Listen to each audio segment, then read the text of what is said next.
estamos por iniciar. Listo. ¿Qué tal? Buenas noches, divergentes. Pues bueno, hoy me encuentro, la verdad, con un invitado de lujo. La verdad que muy contento de saludar aquí a mi buen amigo Francisco Cruz Jiménez, un destacado periodista de investigación, escritor de verdad, ya una buena cantidad de libros, la verdad que todos sorprendentes.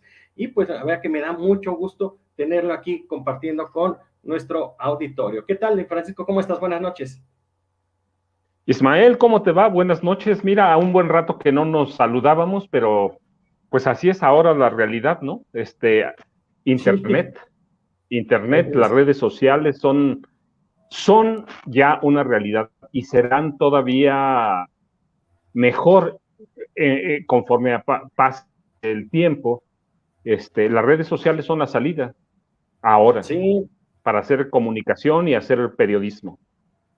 sí, para muchos periodistas que luego ya no nos quieren en los medios de comunicación, que porque nos dicen chairos, y yo, bueno, yo sí abiertamente digo que mi ideología, que soy liberal social, que soy gente progresista, de izquierda, yo sí lo afirmo. Muchos compañeros dicen, no, yo no soy priista, y están entre medios, gobierno, medios.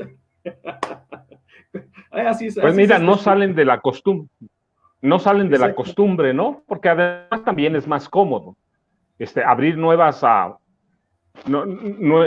oportunidades, nuevas alternativas. Es complicado, se sufre, pero esas son las salidas. Mira, tú ve el Estado de México, tú hemos trabajado mucho tiempo, yo nunca abandono el Estado de México, pues los medios son los mismos, ¿no? Es lo Sí, mismo, los dueños de los grandes medios son los mismos y todos están, igual que pasa en muchos estados, controlaron por décadas. El Estado de México cumple 80 años controlado por el PRI.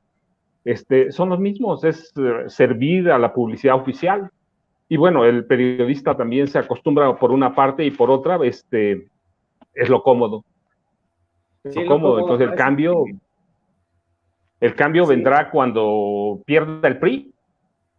Si pierde, porque también exactamente. hay que ser un poco cuidadosos con eso, ¿no? Hay quienes ya dan por perdido el Estado de México, pero sí lo daban cuando llegó a la gubernatura Montiel, que en realidad había ganado el PAN. Así lo daban cuando llegó Peña Nieto. ¿Te acuerdas que iba muy, muy abajo en las encuestas? 10 puntos Ajá. porcentuales.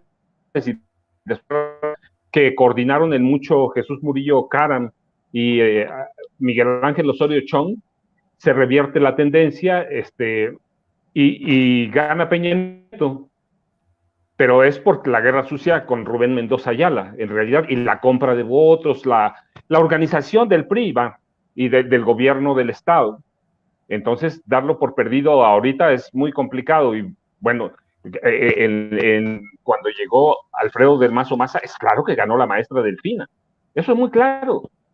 Hubo un Sí, fraude fue escandaloso y impresionante. luego no lo pudieron defender por otras razones, pero que ganó la maestra Delfina es claramente que sí, pero también hay que ser cuidadosos. El PRI no va a abandonar la gubernatura del Estado de México así como así. No se trata de Alfredo del Mazo Maza, sino de todo ese grupo que, recuerda, se empezó a conformar y a formar en marzo del 42 con Isidro Fabel Alfaro a la cabeza.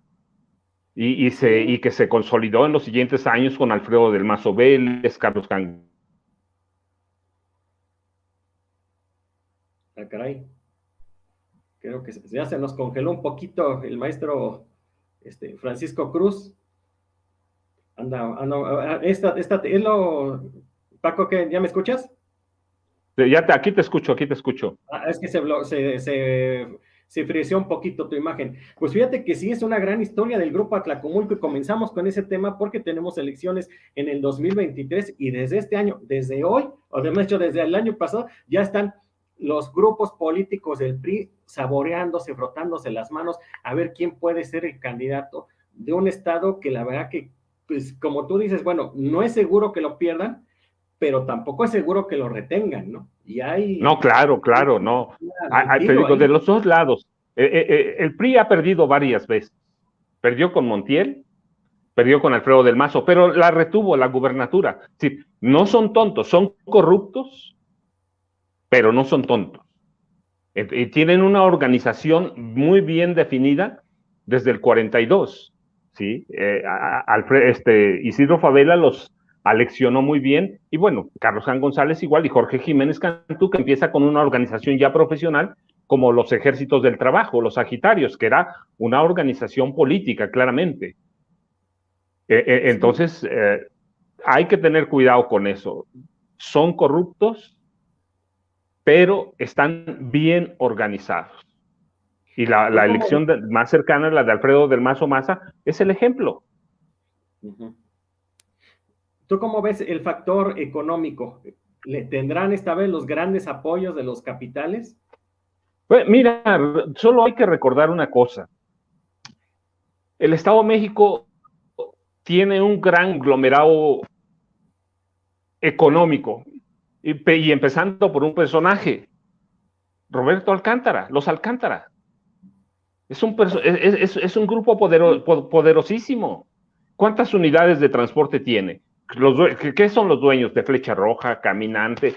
Tienen por lo menos 10,000 unidades de transporte. Todo transporte foráneo que entra por aquí son dueños no solo de la terminal Toluca, son dueños de observatorio, son socios de Prisa, han sido banqueros, tienen una aerolínea de bajo costo y pueden mover a mucha gente. Yo recuerdo, mira, en cada elección es lo mismo. Te subes a un autobús Flecha Roja, por ejemplo, o a un Caminante, ¿y qué llevan?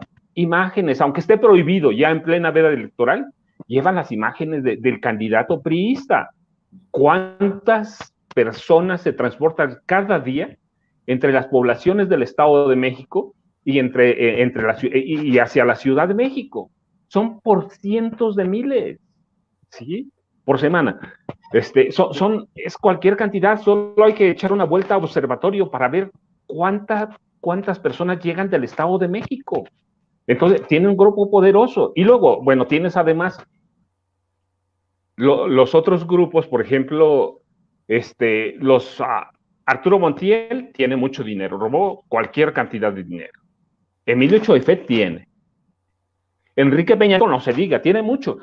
Están todavía están como acomodándose, hay un reacomodo, ¿no? Los movimientos que hizo Alfredo del Mazo Maza te muestran algunas cosas. Entonces, ¿tienen dinero? Sí, claro. ¿Quieren perder el Estado de México? Pero claro que no, aunque hay quienes sostienen que pueden negociar bien con Morena, pero sería la autodestrucción del Grupo Atlacomulco como lo conocemos, como un ente que ha trabajado por el lado económico, por el lado político. Ese gran grupo que conforma Isidro Fabela y que después refuerzan Carlos Jan González, Alfredo del Mazo Vélez, es un conglomerado que no va a ceder. No es Alfredo del Mazo Maza, es un grupo, pero mira, eso es adelantarnos un poco. Nada más te voy a dar otro dato. Que ya están organizándose. No, pero claro que sí, hay que ver quién va a controlar la Secretaría Ejecutiva del Instituto Electoral del Estado de México. Francisco Javier López Corral. Desde 2004, este tipo controla todas las elecciones del Estado de México. Él lo acaban de hacer, hay que ver cuándo lo confirmaron en su puesto.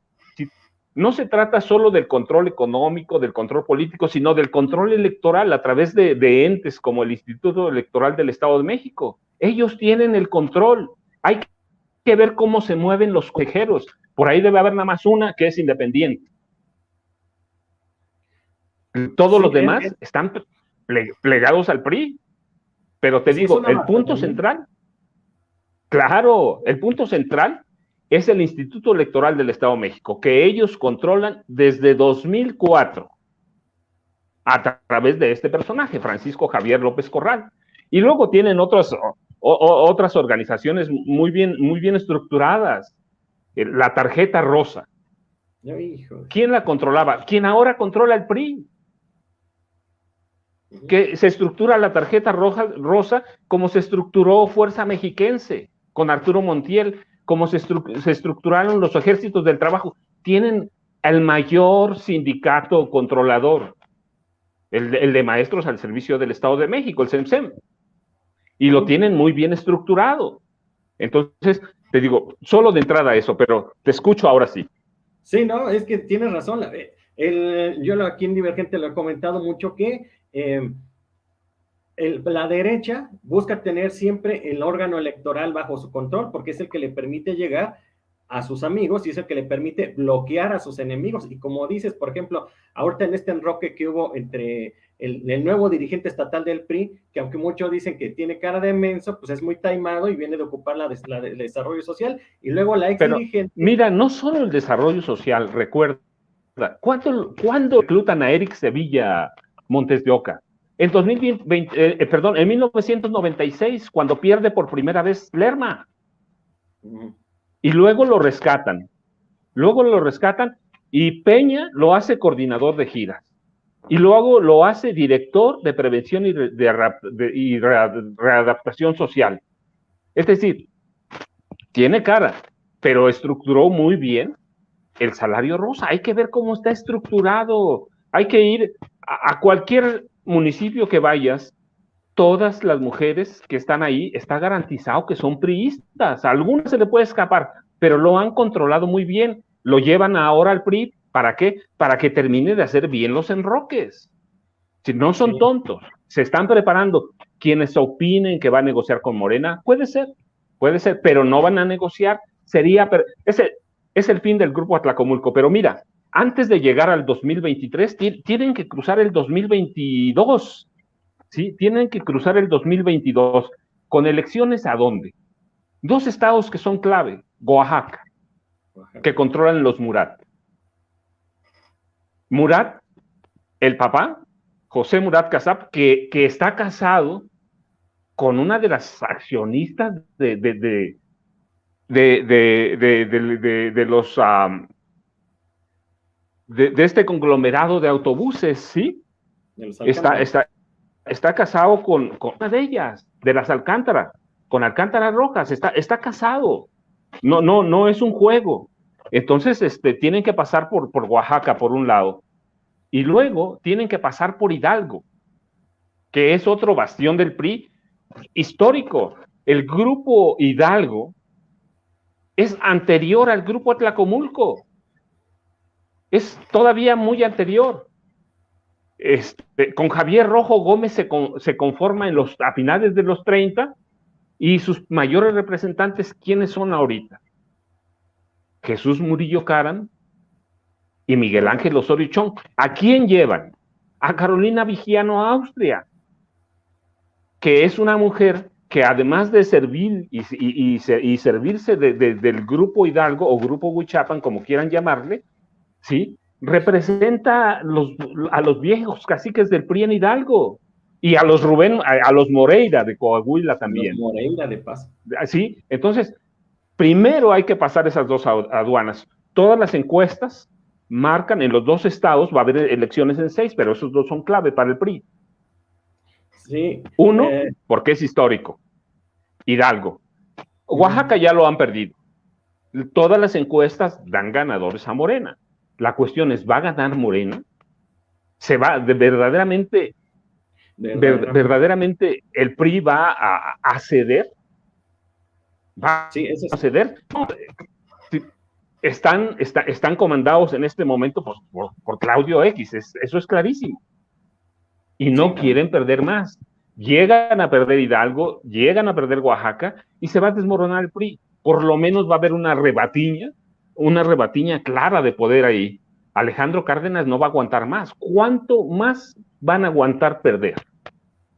Entonces, antes de la aduana que significa el Estado de México, tienen que pasar por las aduanas de Oaxaca, que controlan los Murat, a través de Alejandro Murat Hinojosa, pero que en realidad es su papá, y la otra aduana, que es Hidalgo.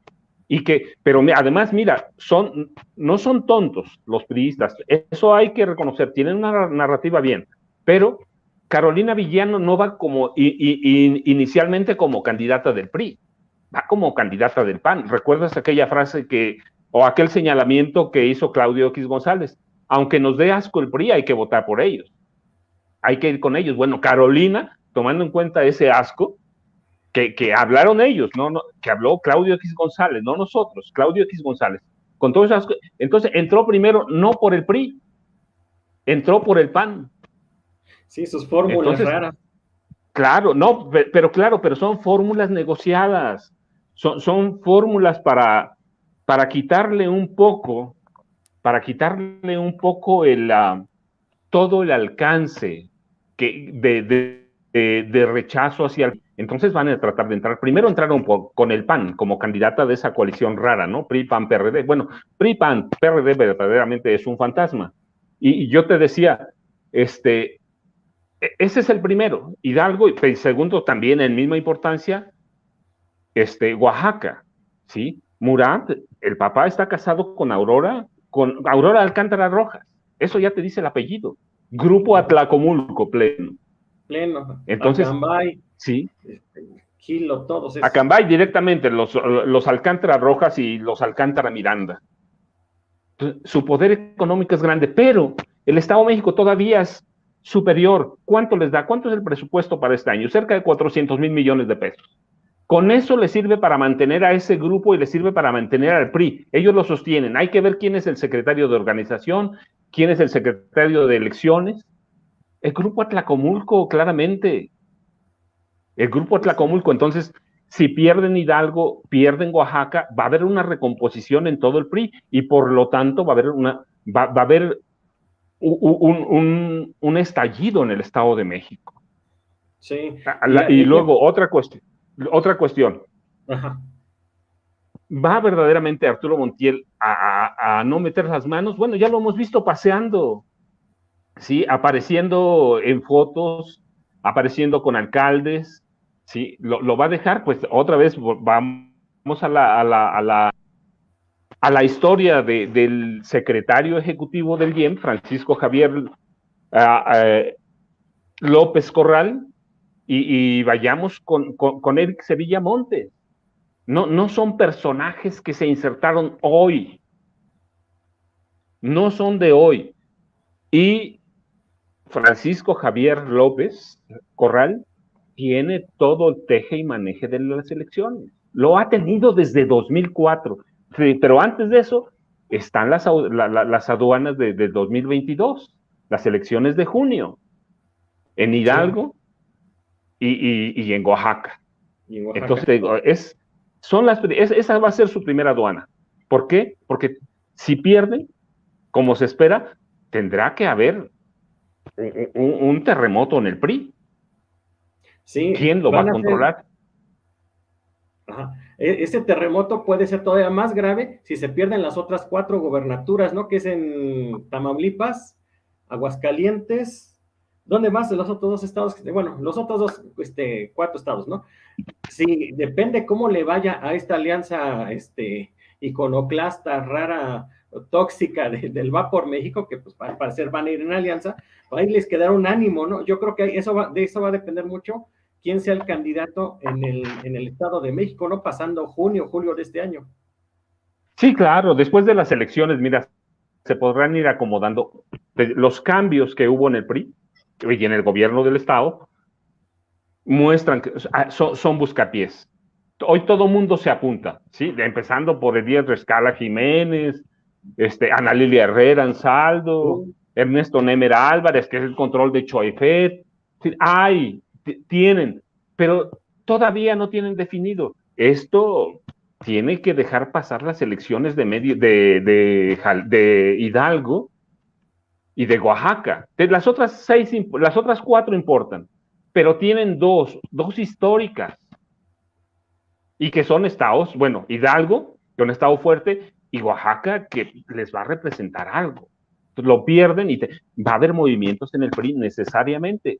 No sé cuánto van a aguantar, no sé cuánto verdaderamente van a aguantar. Alejandro Jiménez acaba de perder todo lo perdió. Y luego, los exgobernadores vivos. Peña de veras no va a meter las manos. Montiel no, Erubiel no va a entrar, pues tiene parte del control del Valle de México. Claro que tiene que entrar. Mira, son Aguascalientes, Durango, Hidalgo, Oaxaca, Quintana Roo y Tamaulipas. ¿Sí? Entonces, pero para mí, los dos simbólicos son Hidalgo, que hoy controla a Omar Fayad Meneses y que le impusieron a Carolina Villano. Pero Carolina Villano, con todo lo que repita, porque ha hecho su carrera a la sombra del Grupo Hidalgo, y que lo controlan Hidalgo desde 1937. El Grupo Atlacomulco lo empieza a controlar en marzo de 1942, cuando asesinan al gobernador. Entonces es un grupo más viejo, es un estado más representativo, nunca lo ha perdido. Oaxaca ya lo han perdido. Entonces, pero hoy lo controla el PRI. Estas dos entidades para mí van a marcar el rumbo que va a seguir el PRI en 2023 en el Estado de México.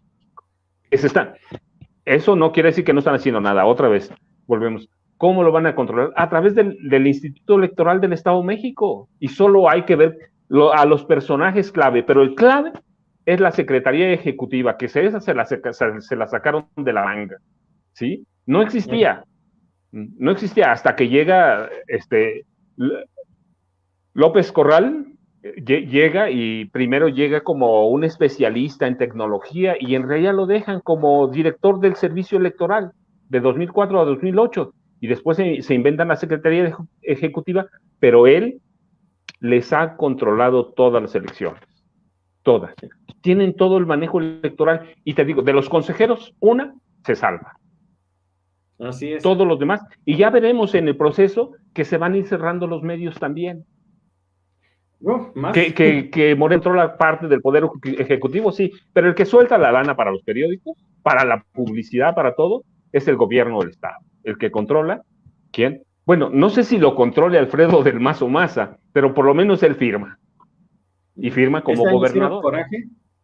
Este año hicieron coraje porque Morena les reasignó un poco el gasto de publicidad de gobierno del Estado, pero ellos se las ingenian, ¿no? Te leo unos comentarios, dice María Varela, dice, así es, quien mueve los hilos en el INE es el Estado, quien mueve los hilos del INE en el Estado de México.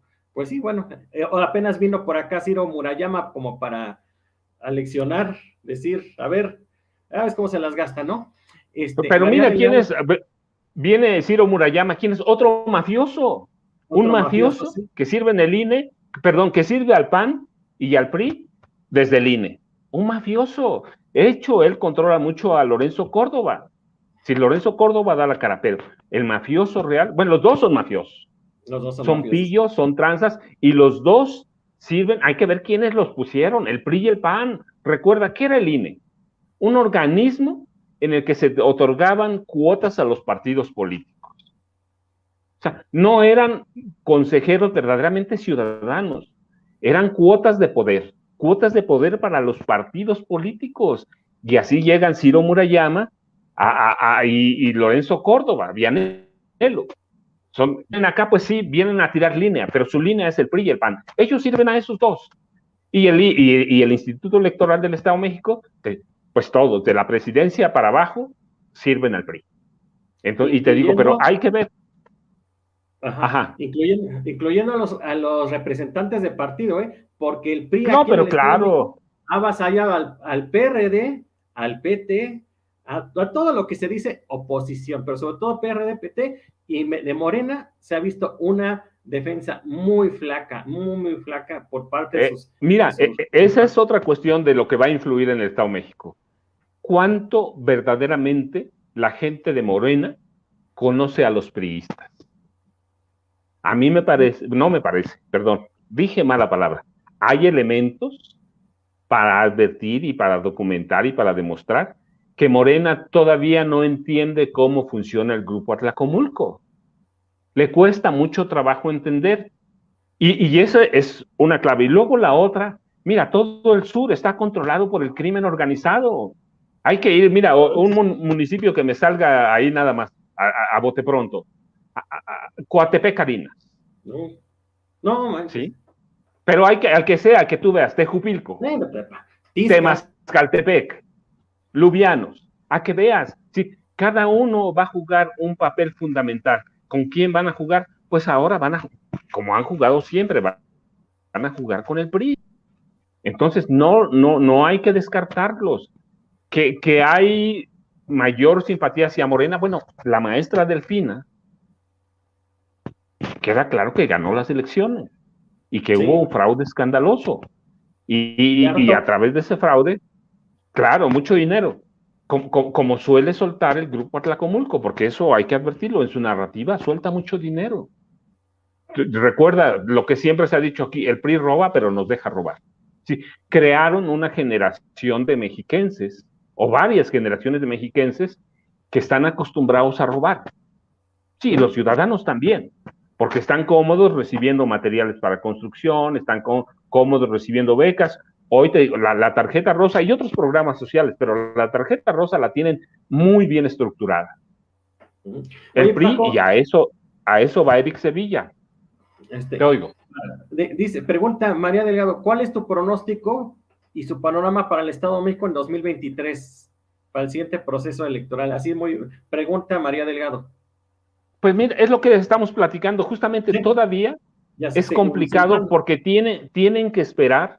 El Estado de México se va a mover en función de los resultados de las elecciones de este año en Hidalgo y Oaxaca. Porque si pierden como es previsible, pero nunca hay que anticipar, si pierden como es previsible, va a haber un terremoto en el PRI y eso va a repercutir en el Estado de México, que tampoco debe ser muy, muy grande porque, mira, a quienes tienen en el Comité Ejecutivo Nacional del PRI del Estado de México, Carlos Iriarte Mercado, secretario de Acción Electoral. Pues era un Golden Boy original de Montiel, un tipo que participó en el asesinato de Abraham Talavera López, de Tenango, político que era de la altura de Carlos Jan González. ¿Qué fue Carlos Iriarte Mercado? Jefe de la policía política Abraham Talavera, jefe de la policía política de este país, embajador, diputado y parte de la élite que controlaba el PRI del Estado de México. Entonces, Carlos Iriarte Mercado fue sospechoso de participar en el asesinato de Abraham Talavera López. Y él es Golden Boy. Sí, él es un Golden absoluto. Boy en toda la extensión de la palabra en aquellos y luego, mira, donde, y luego, ¿a quién tienen? A Luis Enrique Miranda Nava. Otro. A Luis Enrique Miranda Nava. Ahí tienes a Peña, un tipo que es especialista, Luis Enrique Miranda Nava. No, discúlpame, estoy Luis Miranda estoy diciendo, no, discúlpame, no. Es que todos son una mafia. Estoy diciendo realidad, ¿sí? No, disculpa, pero déjame decirte, Luis Enrique Miranda Nava va a operar en lo oscuro, porque es un operador. ¿A quién tienen en el Comité Ejecutivo Nacional? ¿Sí? Del Grupo Atlacomulco, a Ricardo Aguilar Castillo. A Ricardo Aguilar Castillo, secretario de organización, es especialista en pasar la charola y esconder el dinero. Sí, y mira, pero nada más es que Luis Enrique Miranda Nava acaba de ser su cumpleaños, hace una semana. Hay que ver quién fue a visitarlo. Peña personalmente no fue, pero le mandó a su hijo. Sí. ¿Van a dejar de operar con los San Román allá en Ixtapan? Entonces le digo, pero tiene a dos personajes claves, el PRI, el PRI del Estado de México, el Grupo Atlacomulco los tiene insertos en el primer cuadro del Comité Ejecutivo Nacional del PRI. ¿Sí? ¿A quién? A Carlos Iriarte Mercado, un Golden Boy en toda la extensión de la palabra, y que es un tipo que es capaz de todo. Y el otro, Ricardo Aguilar Castillo, que tú lo conoces también como yo, ¿va? Sí. ¿Viste una foto donde está Carlos Iriarte con Claudio X González? En esa reunión donde supuestamente les dieron línea a todos, está Zambrano, está Alito, está Marco Cortés, y también está Carlos Iriarte enfrente, en la misma mesa, pero enfrente, el más cercano a Claudio X González, increíble. Pues allí tienes, el Grupo Atlacomulco ya tiene 2 piezas claves en el Comité Ejecutivo Nacional. Sí. ¿Van a ir ellos contra Claudio X González? Claro que no, pero lo van a medir. Y entonces las elecciones de junio de este año van a ser clave. Ahí se van a marcar muchas cosas. Ahorita, bueno, hasta las apariciones de Montiel no son casualidades. La semana pasada difundieron una foto de Montiel con su esposa nueva, sí, que debe ser como la Chorromil, su esposa nueva, Ana Lilia Herrera Ansaldo y otro tipo que controla algunos organismos del PRI, jugando golf, bueno, en un evento, ¿sí? Esa difusión no fue de gratis, no fue nada más así porque aparecieron ellos ahí. No, hombre, la promocionaron bastante bien. Sí, están en los escarceos, en la lucha política. ¿Quién va a decidir la candidatura? Mira, regularmente es un grupo, el grupo de exgobernadores. Montiel tuvo la oportunidad de elegir solo a Peña porque en ese momento era el hombre más fuerte. Nunca hubo un gobernador tan fuerte, claro, contando a Carlos Jan González y a Isidro Fabela, nunca hubo un gobernador tan fuerte como él. Y a González ni siquiera lo dejaron imponer, porque cuando quisieron imponer al sucesor de Jorge Jiménez Cantú, Miguel de la Madrid les metió a Alfredo del Mazo González. Sí, el segundo del Mazo que llegaba a la gubernatura. Pero Montiel lo pudo hacer, pero regularmente es un grupo que se une.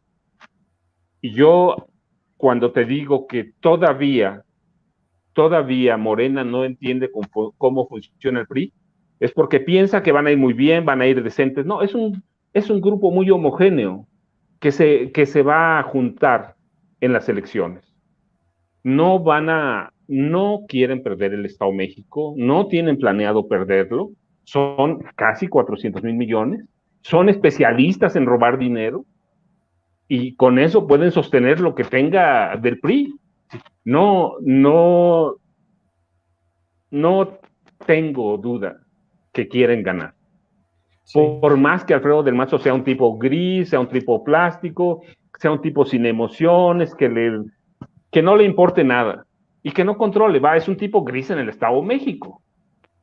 ¿Sí? Nunca hubo un tipo tan gris, ni su papá fue tan gris, ni Peña fue tan gris. Ni Peña fue tan gris, sí. Por eso muchos dicen, de su gente no hay gobernador, pero bueno. Mira, otros comentarios, María Delgado nos vuelve a preguntar, dice, bueno, es que también es algo, es tan grande el grupo Atlacomulco y el PAN, que están metidos en Morena, y sí es cierto, María Delgado, Morena en el estado está pues muy infiltrado por el PRI y el PAN, tomando en cuenta a Karina Labastida, que fue del PAN, Karina Álvarez Nemer, Mónica Álvarez Nemer, yo creo, que también Mónica es prima de Peña, de Nemer, perdón, y gente de Ernesto Nemer Álvarez, que está muy, ya sabes, bien casado con cualquier gobernador que llegue. Higinio es su alfil. Dice pues mira, es justo, pues es parte de las definiciones que tendrá que tomar Morena en adelante. Es parte de las definiciones. Morena todavía no es un partido consolidado. De pronto todavía aparece un movimiento social, un movimiento electoral, y es parte de los reacomodos que se tendrán que dar. Tanto que no supieron defender el triunfo de la maestra Delfina, o negociaron. Y Morena va a negociar y va a tener infiltrados, pues va a tener, mira cuántos alcaldes tuvimos que fueron del PAN y que llegaron a través de Morena. El de Toluca fue un ejemplo.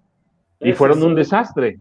Por eso, pero es parte de los reacomodos y parte de la formación de Morena como partido político nacional. Eso va a pasar todavía. Un partido político no se forma en 3 años o 4. Sí. Le falta todavía, tiene que haber definiciones y tienen que empezar a depurarse, va.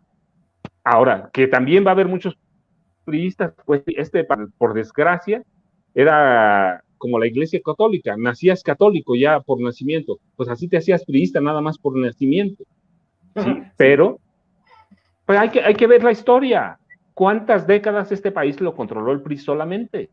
Pues todos los políticos, o por lo menos la gente que vivía de la política, todos pasaban por las filas del PRI. Las escaleras políticas de este país se definían a través del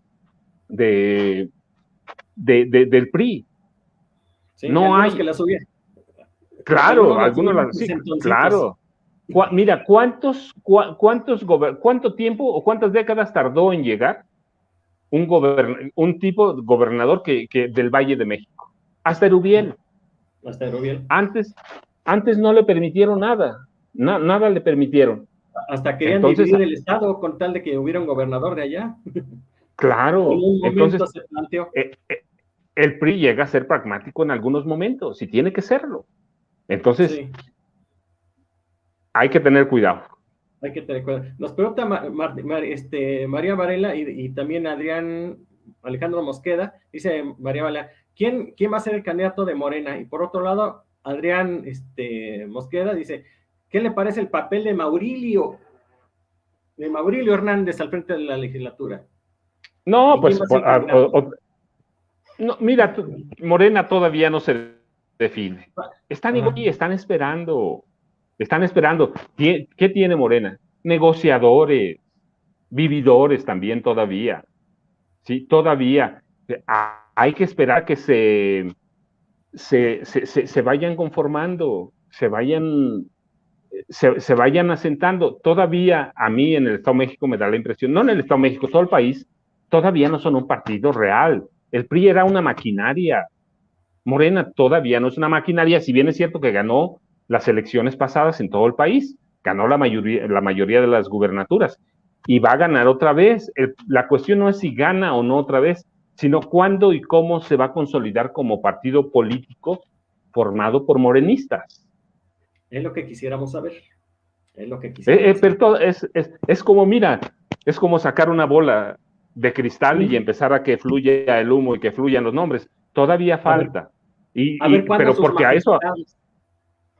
claro, pero además, mira, todavía el país vive un reacomodo fuerte, sí, vive un reacomodo, vive una polarización que no empezó Andrés Manuel López Obrador, sino Vicente Fox. ¿Recuerdas? Vicente Fox empezó la polarización. Él y luego la acelera Calderón, así que todavía no es un movimiento, que hay personajes como Maurilio, sí, claramente, sí, pero pues tiene que empezar, te digo, todavía a mí me da la impresión, sí, a veces que es todavía un movimiento, pero en eso están, y tiene camino por delante Morena todavía para definirse bastante bien. Sí. Oye, ya nos estamos yendo muy de filo, pero vamos con un tema que también te quiero preguntar, de que están por ahí cambiando un poquito.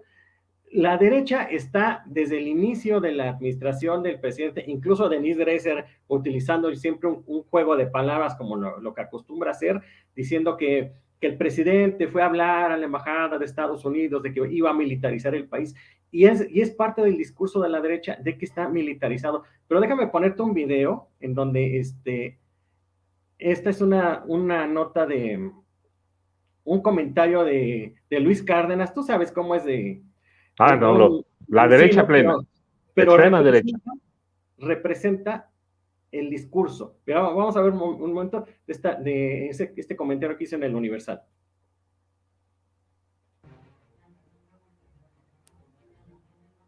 Yo la neta no quiero vivir en un país en donde el ejército lo controle absolutamente todo. A mí sí me da terror, es que a ver qué está pasando. Queremos ser Venezuela, queremos ser Nicaragua. El ejército va a controlar el Tren Maya y el aeropuerto de Chetumal y el aeropuerto de Tulum y el aeropuerto de Santa Lucía. Y el ejército va a hacer también el control del Tren Maya, pero el ejército también al mismo tiempo se dedica a construir bancos, y el ejército está para los desastres naturales. Ah, caray, queremos un país militarizado. No estoy diciendo que el ejército haga mala chamba, ¿eh? Lo que estoy diciendo es que hay muchas tareas que corresponden más bien a la sociedad civil e incluso a la iniciativa privada. Pero como este gobierno y este presidente odia tanto al empresario, como este gobierno y este presidente odia tanto la iniciativa privada, y como tiene estas ideologías anacrónicas, es decir, telarañas en la cabeza que lo hacen pensar como los gobiernos socialistas viejones, pues entonces echan mano del ejército. Aguas, porque que yo recuerde, se votó justamente por lo contrario. Se votó porque no hubiese ejército en las calles. Y ahora no solamente sigue en las calles, sino también en los bancos, aeropuertos, trenes, etc, etc, etc. Lee más en mi columna del Universal. Dios nos ampare con este.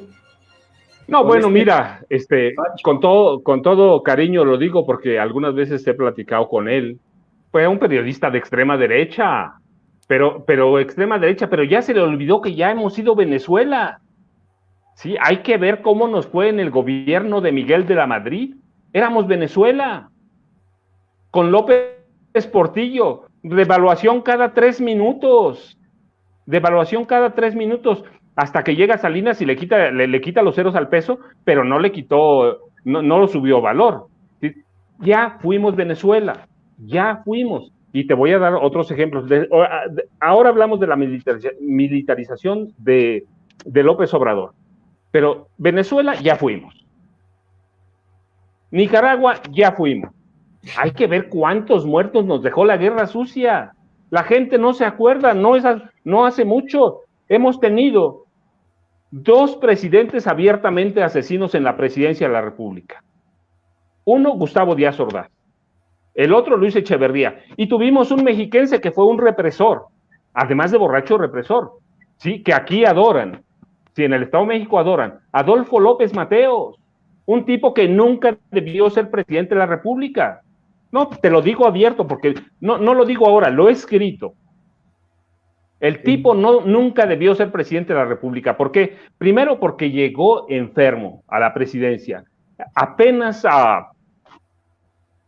nombrado o ungido como candidato único del PRI, ¿sí? ¿A través de quién? Pues del presidente Adolfo Ruiz Cortines, Adolfo el Viejo. Si no se me cuatrafean las fechas, en noviembre de 1957, Adolfo Ruiz Cortines nombra a Adolfo López Mateos como candidato presidencial del PRI. Claro, lo destapa el PRI, pero el que tenía las cartas sobre la mesa era el presidente Ruiz Cortines, que era un tipo muy taimado. ¿Qué tenía? Ya estaba enfermo de sus aneurismas, que no lo dejaban. Los dolores de cabeza eran, no lo soportaba, tenía que tomar, porque no había medicamentos para eso. La pasaba tomado. ¿Quiénes controlaban? Pues había 3 personajes, pero uno, Donato Fonseca Miranda de Guerrero, que era el secretario de la presidencia cuando ganan las elecciones. El segundo, Gustavo Díaz Ordaz. Gran parte de la presidencia de Adolfo López Mateos, de ese prohombre mexiquense, que además está probado que jamás nació en Atizapán de Zaragoza. ¿No? Bueno. Con pruebas en la mano lo digo.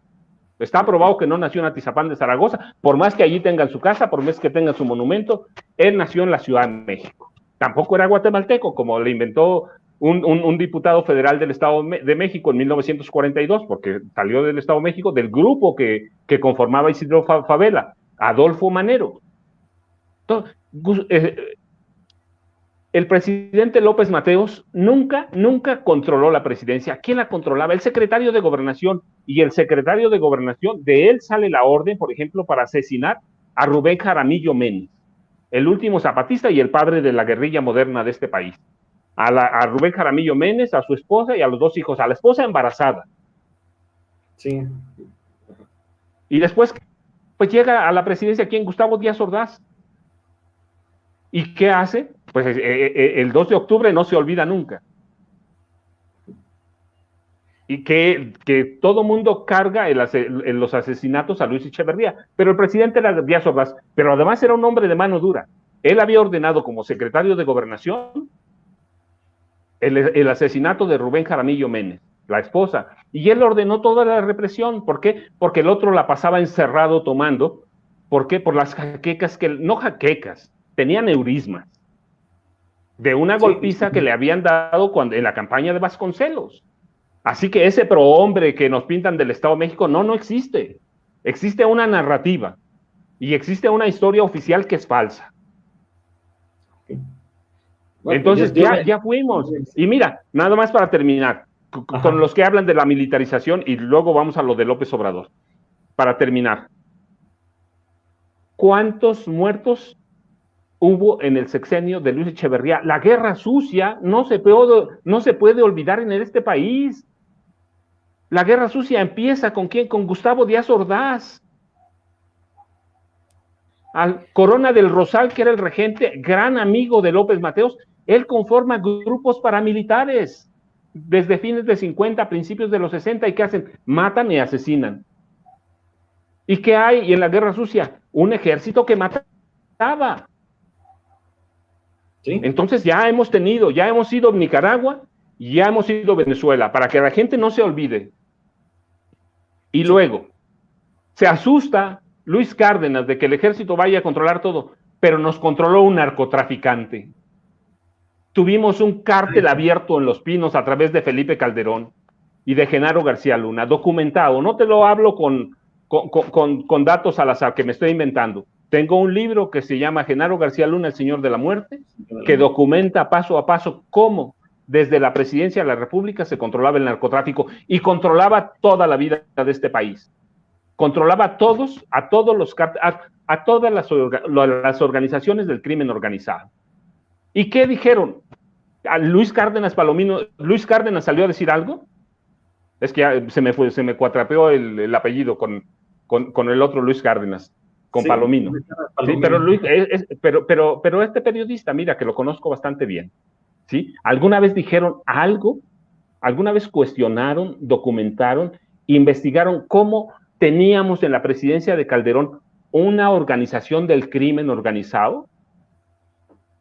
Felipe Calderón es un criminal. Hay que ver cómo él compraba las armas y el que mataba era Genaro García Luna. Y aquí en el Estado de México, ¿a quién tuvimos? A una de sus analistas consentidas, a su amante, a Marisela. Ella controla toda la país, del Estado de México. Marisela la controlaba. No era nada más una relación laboral con Genaro García Luna. Era su analista de cabecera y fue su amante antes de que se casara. Y la mantuvo siempre como amante, aunque ella estuviera casada con un general. Pero claro, ¿quién controlaba la policía del Estado de México? Ella, una persona un personaje de Genaro García Luna. Sí, relatas cómo es la cercanía de ese tipo de personajes entre su esposa y Marisela. Su esposa misma, mira, la esposa de García Luna.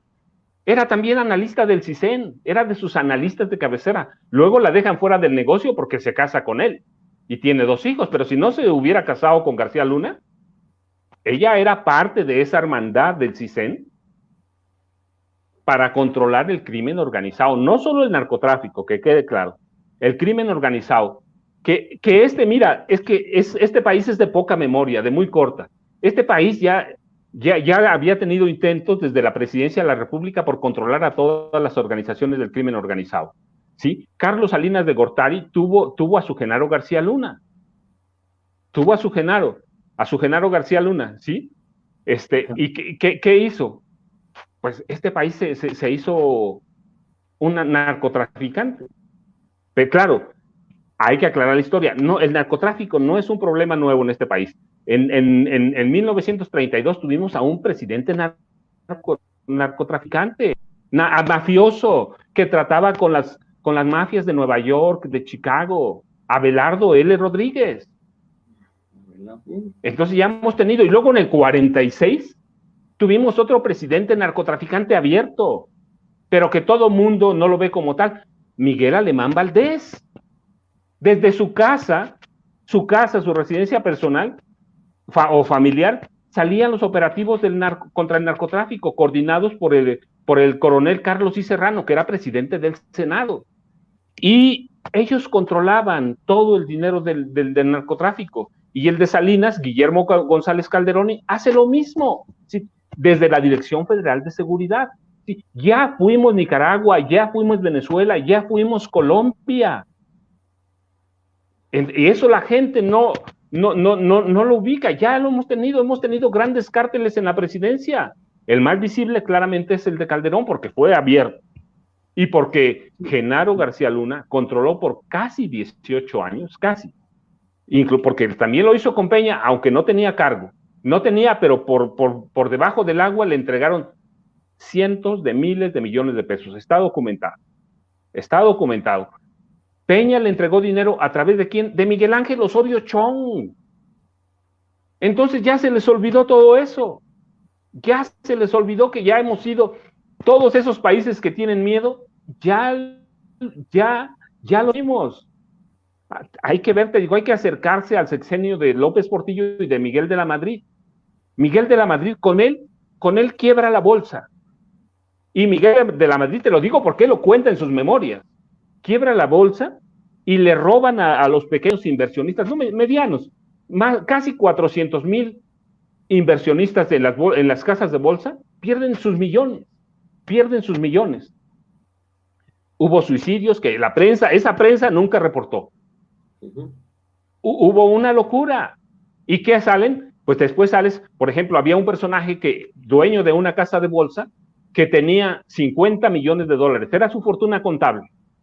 Después de la caída de la bolsa, sale con una fortuna superior a 2,000 millones de dólares. Se llama Carlos Slim. Wow. Así que ya se les olvidó, tienen miedo de que nos volvamos Venezuela. Ya fuimos Venezuela, hemos sido Venezuela, hemos estado peor que Venezuela, hemos estado peor que Nicaragua. Sí, hemos tenido un cártel del crimen, organización del crimen organizado en la presidencia de la República. Sí. Mira, te voy a dar un dato nada más. Ajá, uno nada más, ¿sí?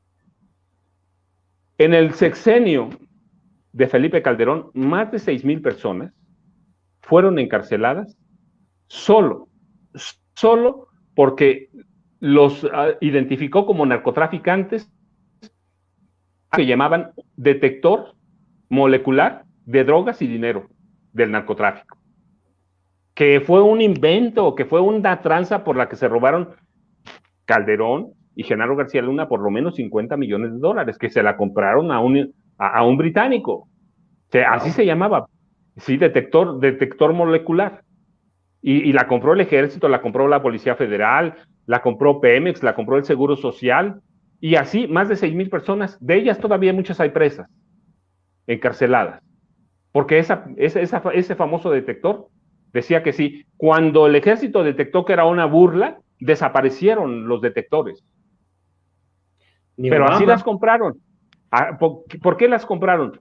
Porque Genaro García Luna aconsejó a Calderón sobre la necesidad de comprarlas. Se robaron todo ese dinero. Entonces ya lo hemos tenido. ¿De qué se asustan?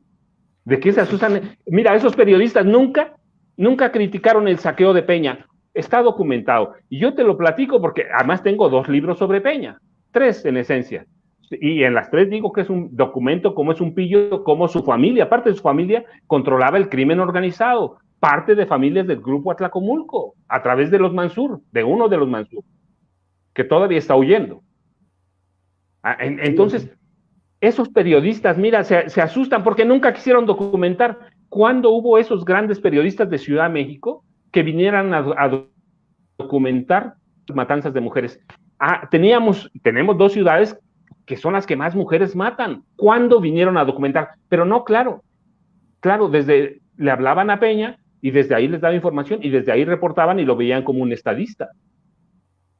Entonces, sí, que no nos vengan a decir que vamos a hacer Venezuela. Ya hemos ido con el PRI.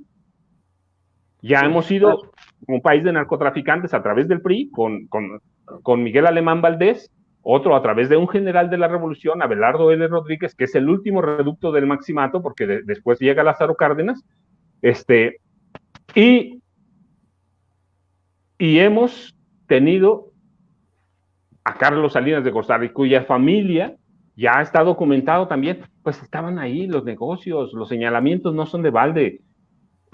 ¿Qué se ha hecho en este país? Nada. Esos periodistas nunca dijeron nada. Fueron copartícipes del saqueo a este país. Sí. Hay que ver, mira, está documentado cuánto dinero les entregaba Peña y cuánto les entregó Calderón a los periodistas. Te voy a dar nada más uno. Yo viví mucho tiempo en Acapulco y me gustaba caminar por la costera y por el malecón. Y lo primero que veía mucho tiempo, porque a veces no estaba, era un yate que me impresionaba. Ese yate costaba casi 3 millones de dólares. Y era de Joaquín López Dóriga, es todavía. ¿Con qué lo compró? Con las cortinillas que le daba Enrique Peña Nieto para su noticiero en Televisa. Así que no nos vengan a asustar con el petate del muerto, que vamos a hacer Venezuela, que vamos a hacer Nicaragua. Este país ha estado militarizado mucho tiempo, mucho antes que llegara Andrés Manuel López Obrador a la presidencia. Y no es una defensa de López Obrador, porque también tengo un libro sobre él muy crítico, reconocido por ellos mismos. No, pero claro, pero estamos hablando cómo este país ya vivió esas etapas y que a todo mundo se le olvidan. Mira, yo recuerdo mucho en los 80, entre Miguel de la Madrid y López Portillo, lo recuerdo porque me pagaban y yo pensaba comprar un televisor. Sí, y costaba una cantidad, yo lo fui a ver el miércoles, dije, me pagan el viernes, lo compro el viernes, cuesta, no recuerdo bien el precio, pero te digo algo, costaba 10 pesos, ¿sí? Yo dije, pues si gano los 10 pesos para comprarlo de contado. Llegué el viernes y ya valía 25 pesos. Eso costaba ya. O sea, ya fuimos Venezuela. Que no nos asusten, fuimos un país tan corrupto como han sido los venezolanos. Y vendemos tanta droga como venden los colombianos, como venden los peruanos. Y nadie dijo nada. Este país se fue llenando de cárteles, de asesinos.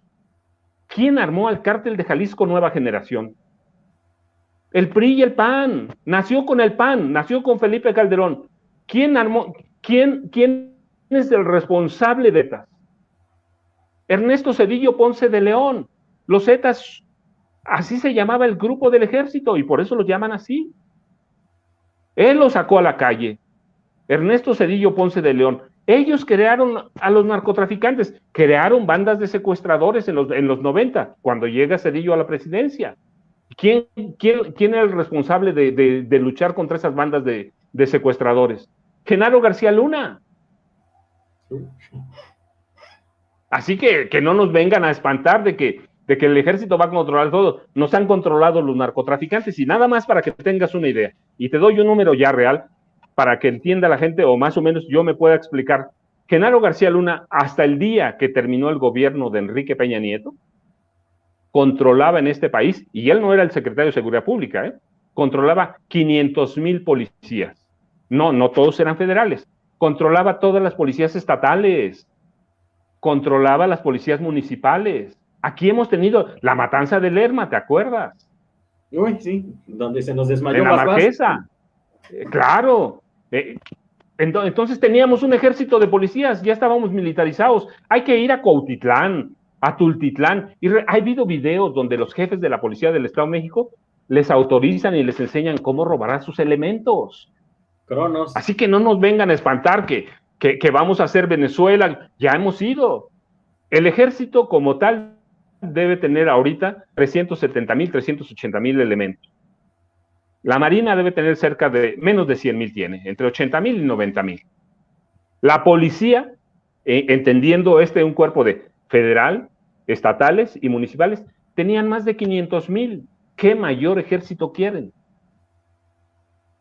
Sí. Entonces, militarizados hemos estado por mucho tiempo. Que no lo quisieron ver, eso es otra cosa. ¿Por qué? Pues porque muchos recibían, no es eso del chayo, eso del chayote, no es un invento, el chayo, chayote, embute. Hay cualquier cantidad de periodistas que reciben chayo y que se enriquecieron con ese. Y podemos ir al Estado de México, al estado que vaya. ¿Sí? Otros no reciben porque tampoco son tontos los turistas, no le entregan a todo mundo. Pero los dejan, los acercan, los consienten, los hacen sentir ser parte del poder. Así que no nos vengan con esos cuentos de que vamos a militarizarnos. No, hombre, ya estamos militarizados hace mucho.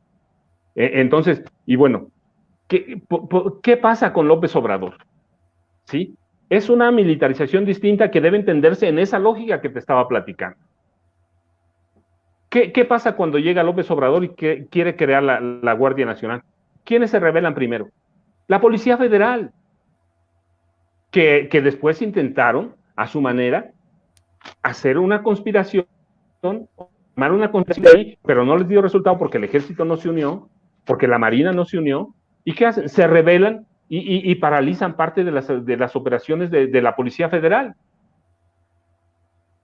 ¿Qué teníamos? Una corporación de pillos, Todos, no todos, la mayoría. ¿Y qué tenemos en los estados? Bueno, ahora nos pueden decir, pero Morena ya gobierna 17, sí, pero apenas los empezaron a gobernar.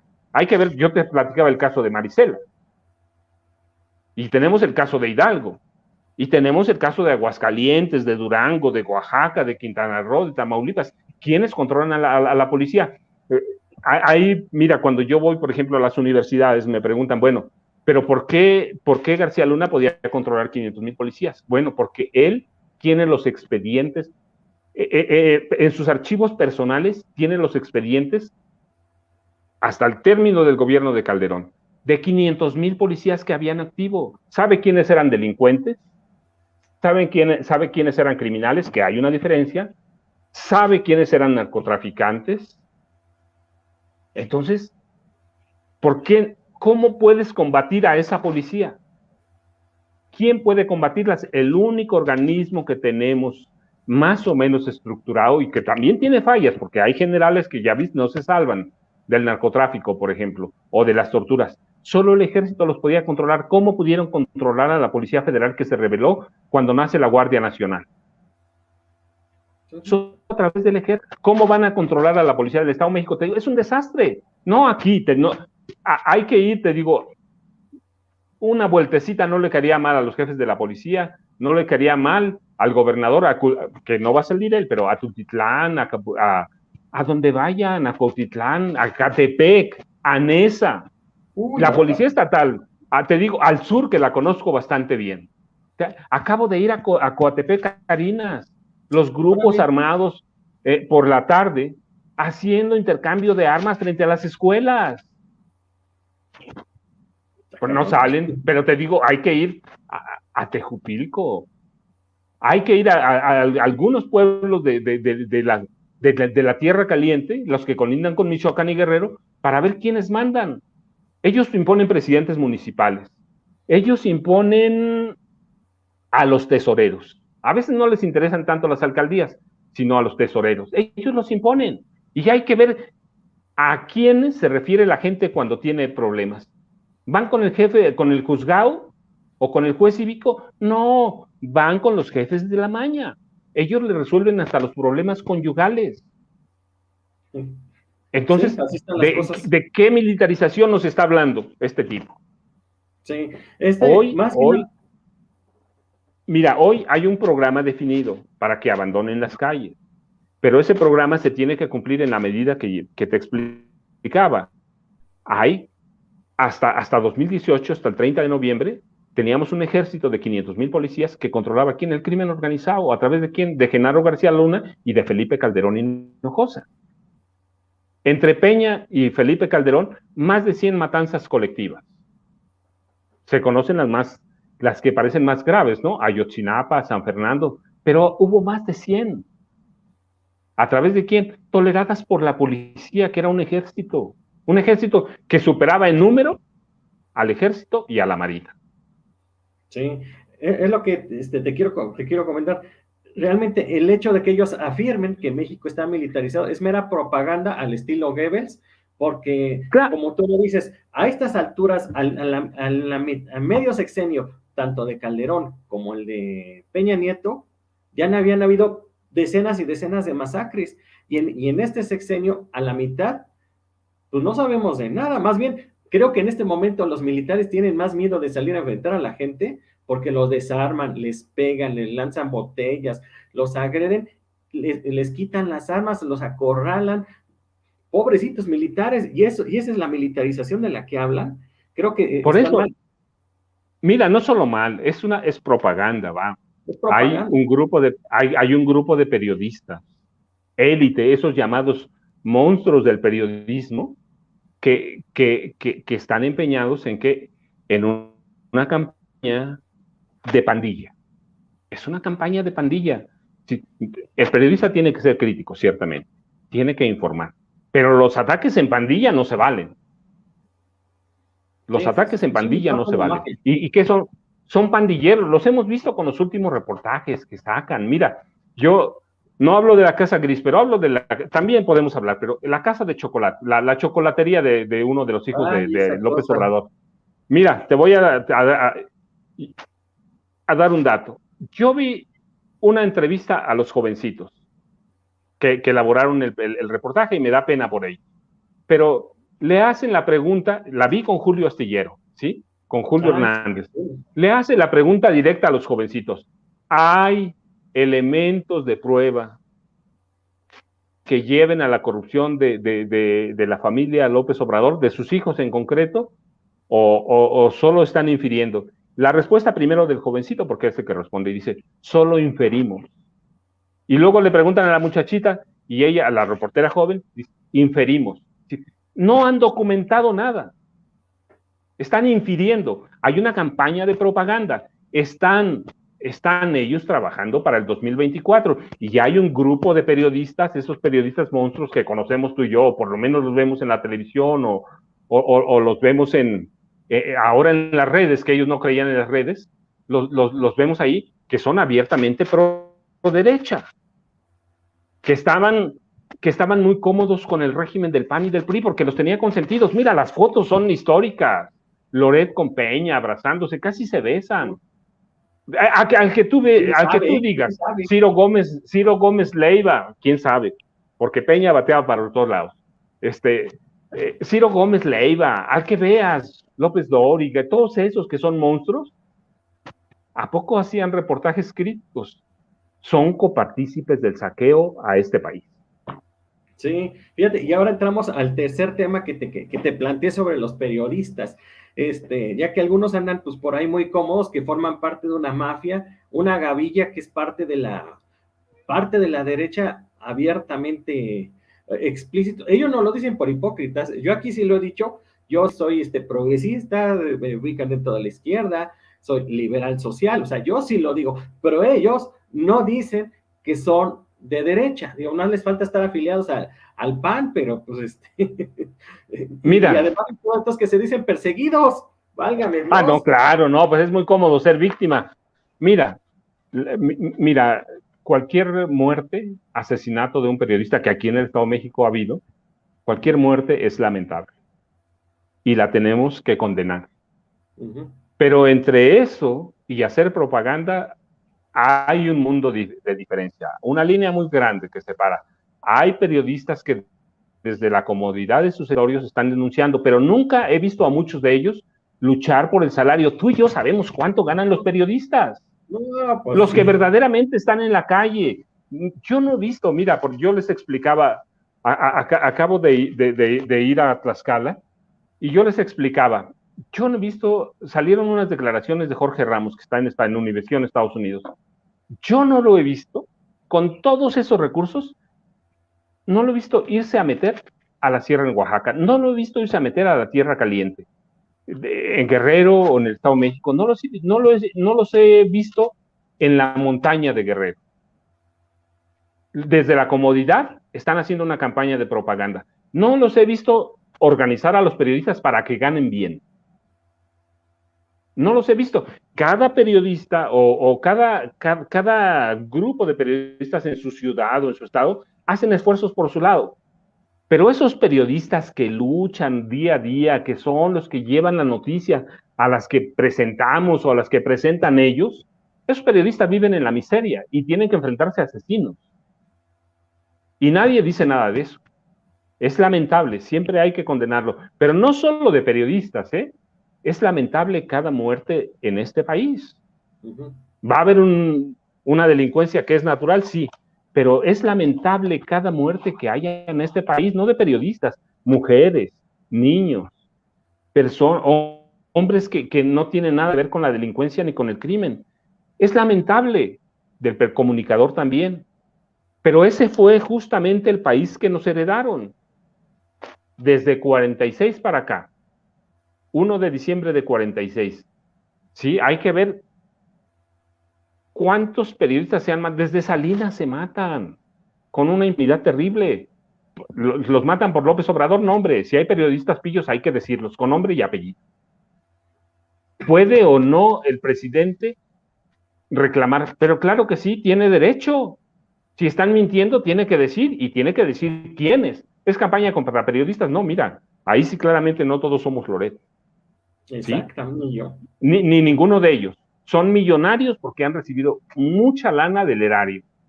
Entonces es condenable, pero ese país nos heredaron un país que a donde pises hay una mina, como un país en guerra.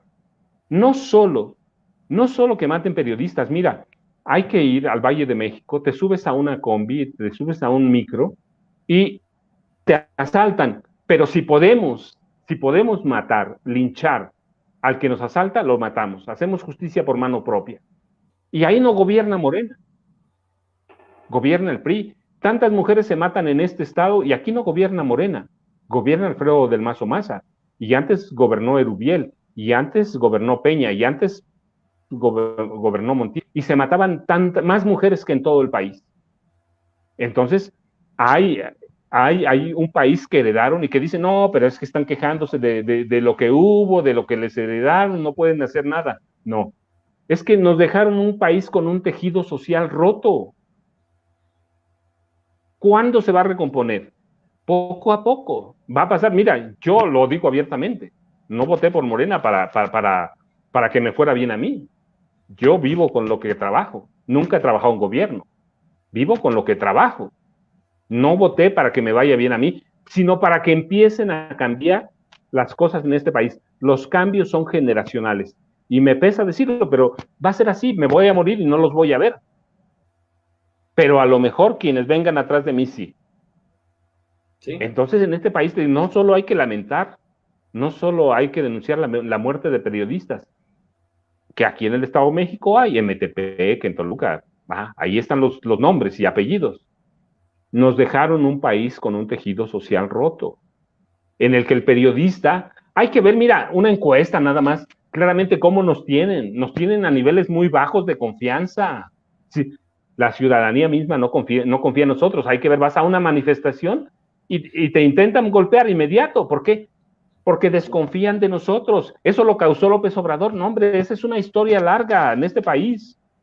Hay que ver cuando vas a una manifestación, ¿quiénes son los que te fichan? De gobernación, de cada estado.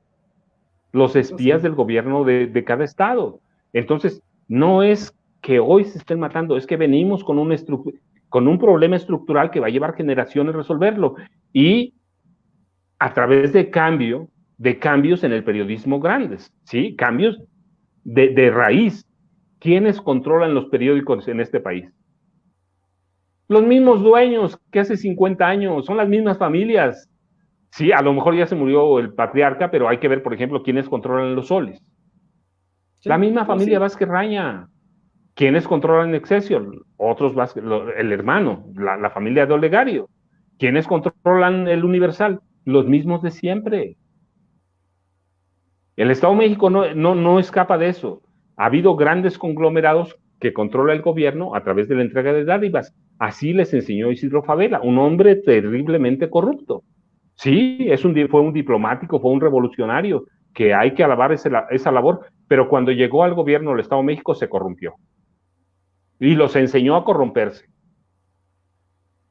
Está documentado. Él ordenó a Alfredo del Mazo Vélez, que era el tesorero, entregar dinero a los alcaldes para corromperlos, entregar dinero a los legisladores para corromperlos.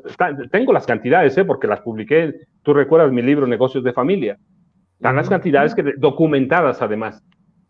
10,000 pesos para los diputados, 5,000 para los alcaldes. 119 eran entonces. ¿Para qué? Para que reformaran la Constitución para que pudiera ser gobernador. Y luego él gobernaba tranquilamente desde Cuernavaca porque su esposa Finita estaba enferma. Gobernaba por teléfono. Si hubiera habido redes sociales, seguramente habría gobernado desde las redes sociales. Entonces, él los enseñó, formó empresas familiares y a sus hijos los llevaba él a conseguir los contratos. Hijos adoptados, porque no podía tener hijos. Entonces, ¿en qué país estamos? En ese que nos heredaron. Es condenable la muerte de cada comunicador, la muerte de cada periodista, pero también es condenable la muerte de cada ciudadano que hay en este país, la desaparición de cada uno de muchos. Tenemos más de 50,000 desaparecidos. No los desapareció López Obrador, los desapareció Peña, los desapareció Calderón, los desapareció Fox, los desapareció Zedillo, los desapareció Salinas, los desapareció Echeverría, Miguel de la Madrid, los desapareció Gustavo Díaz Ordaz. Y en ese paquete entra Adolfo López Mateos. No lo dejo afuera porque fue un tipo represor, porque fue un tipo que nunca debió haber sido presidente de este país, porque vivió en una gran mentira este país con él, aunque es recordado como un gran presidente, pues sí, porque tenía una empatía, simpatía, personalidad, conquistaba a la gente con su sonrisa, pero nunca gobernó este país. Caminó este país de la mano de ¿quién? De 3 personajes: Corona del Rosal, Donato Fonseca Miranda, ¿y quién? Y Gustavo Díaz Ordaz. Y claro, tuvo otro personaje a su lado, que fue muy importante, aunque ya estaban separados. Eva Sámano Bishop. Eva Sámano Bishop. Ella controló toda la política. Bishop, sí, de ascendencia inglesa. De Guerrero, por cierto, no del Estado de México, como mucha gente piensa, no, la maestra Sámano era de Guerrero. Entonces, tenemos una larga historia de desapariciones, de asesinatos por parte de las Fuerzas Armadas. Entonces, que no nos vengan ahora que vamos a hacer Venezuela, que vamos a hacer Nicaragua, cuando hemos sido todo eso y nunca criticaron nada. Sí, oye, muchos, me llama la atención las protestas que hacemos como periodistas, que incluso yo en la última les pregunté a los compañeros, bueno, ¿qué hacemos? Llevamos 20 años de estarnos quejando desde una marcha que hicimos en el 2001 y hasta el momento nadie propone nada porque creo que la solución, como lo dijiste ahorita, es una situación estructural. No se puede cambiar la estructura social, el tejido social, que está todo roto, dividido, alterado, parchado, con generaciones... Y polarizado, que todavía añadirle más. Hay muchos jóvenes que están en este momento perdidos en narcofosas, y hay jóvenes en este momento que están a la fuerza o invitados o engañados por parte de la delincuencia, ¿no? Y que su promedio de vida son 25 años. Entonces, mientras no cambiemos estructuralmente mientras el modelo no cambie. Ajá, no vamos a estar ni seguro ni los periodistas, ni la población. Nadie. Mira, cualquiera de nosotros puede ser actor principal en forma negativa de una balacera, de un asesinato, cualquiera de nosotros. Entonces yo, qué malo, y sí condeno los asesinatos de mis compañeros, yo soy un periodista, yo sigo pensando que soy todavía un periodista, aquel que salió de Toluca, un jovencito que tenía sueños. Yo me sigo asumiendo como un reportero. Sí, sí, yo tengo 13 libros, todos muy exitosos, pero yo me sigo asumiendo como un reportero y no veo desde entonces que haya cambiado la situación, por ejemplo, laboral. No me hagas llorar. Yo no la veo. Yo quiero, no sé cuántos periodistas hay ahora mismo en el Estado de México, pero quiero ver cuántos de ellos ganan no 20,000, no 30,000 pesos. Quiero ver cuántos de ellos ganan 14,000 pesos. Con lo que medianamente podrían sobrevivir. Porque, bueno, por eso, pues la estructura del periodismo en este país está mal, está rota hace mucho. Entonces, mientras no haya cambios estructurales, pues vamos a seguir siendo víctimas de todo eso. Entonces, y bueno, y quienes tienen recursos para investigar, no entran a las zonas de peligro por temor a que los maten. Mira, ¿cuántas zonas de silencio hay en este país? De silencio a las que no entran los periodistas. Algunos por la fuerte presencia del narcotráfico, pero otros no quieren entrar porque están cómodos en sus escritorios teniendo todos los recursos. Yo te decía, por ejemplo, lo de Jorge Ramos, pero no, hay que ver a todos esos, ¿sí? De Loret, a López Dóriga, a Ciro Gómez Leiva. ¿Quiénes se van a meter a las zonas de peligro en este país? Que vayan a las zonas de peligro en Michoacán, que vayan a las zonas de peligro en Guerrero, a Tamaulipas. No, Loret presumía mucho su cobertura de guerra cuando era un montaje. No van por miedo. Hemos dejado de trabajar en amplias zonas y se han convertido zonas de silencio. ¿Por qué? Porque los periodistas que pueden hacerlo no van porque están cómodos recibiendo recursos de los gobiernos. Y hoy que ya no tienen, hoy se están quejando. Hay campañas abiertas en la televisión todos los días, pero nunca atrevieron a criticar a Peña. Las fotos están ahí, los dineros, la cantidad de dinero, más de 40,000 millones. Calderón por las mismas. Pues claro que estaban cómodos. Yo te platicaba del yate de López Dóriga, con las cortinillas que le daba Peña Nieto se lo compró. Quiero ver qué periodista del Estado de México se puede comprar un yate como ese. Y quiero ver quién de ellos es Loret verdaderamente. ¿Sí? Entonces, ¿hay periodistas decentes? No, siempre ha habido. Pero la corrupción pesa más. Y los dueños de los medios se amafiaron hace décadas con el poder. Pues sí.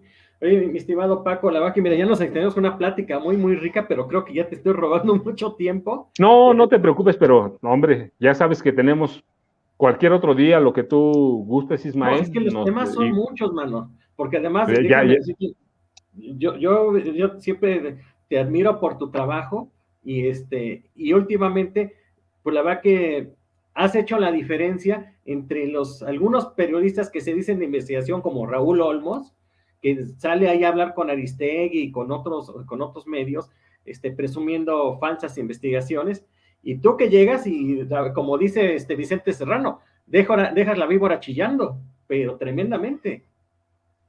Pues ya sabes, Ismael, somos amigos además de hace mucho tiempo, ¿sí? Y me da gusto saludar por ahí, y cualquier día igual, ya sabes que me escribes, me llamas, nos ponemos de acuerdo y platicamos un rato con todo el gusto del mundo. Bueno, me preguntaba alguien por aquí el nombre de tu libro del que hablas del presidente López Obrador, es Mitos... AMLO, Mitos, Mentiras y Secretos. AMLO, Mitos, Mentiras y Secretos. Sí. Bueno, sí. Y salió hace mucho, para que no digan que es nuevo. No, desde antes lo critiqué y digo cuáles son sus puntos débiles y cuál es lo condenable de él, lo que hizo, tanto en el PRD como en la jefatura de gobierno de la Ciudad de México.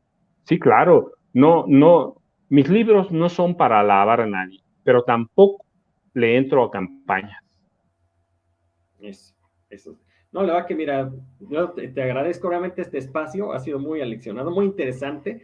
Yo creo que quienes se han conectado o que lo van a ver posteriormente el video, les va a gustar mucho tu entrevista, como todas tus participaciones que haces en los diversos medios de comunicación. Y la verdad que, pues ahora sí que gracias por haber estado aquí con nosotros. Ismael, y bueno. Un abrazote y gusto verte, mira, aunque sea por aquí. Aunque sea por aquí. Bueno, pues vamos a despedir esta entrevista, Divergentes. La verdad que vamos a entrevistar más personajes, espero que también por ahí nos recomiendes también algunos, Paco, también para este espacio que es libre. Yo soy un periodista, como ustedes saben, alternativo, que no me vendo. Esta semana me quisieron chayotear los de la Secretaría General de Gobierno, que entrevisté a Ernesto Neve, y no les gustó. A los 15 minutos ya me estaban hablando, ¿qué onda? ¿Cómo le hacemos, mano, para... nos interesa un acuerdo contigo, pero baja la entrevista? Y yo, no, conmigo esas cosas no van. Y pobrecitos así pero son. Decentes. Bueno, pues gracias. Pobres pero decentes. No, hombre.